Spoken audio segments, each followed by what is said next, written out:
Hello everybody, this is Satyam Raina. Here in this video, I am presenting in front of you a portable automatic humidifier. Humidity is blamed for harmful things of all kind. You might have seen many times items like fruits and leafy vegetables getting stale when kept in high temperatures and low humidity for a longer period of time. To counter this, we need to maintain a humidity levels to ensure quality of air around.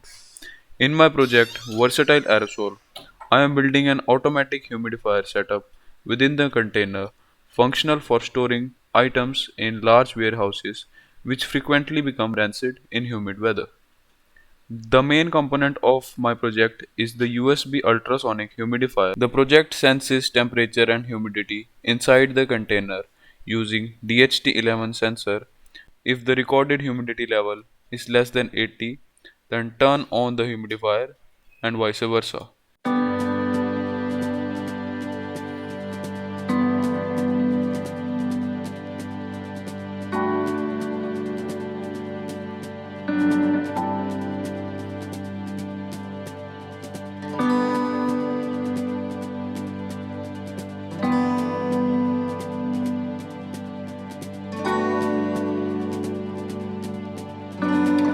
In general implementation, this project successfully helped to create a device to control humidity around the items stored in large storage houses.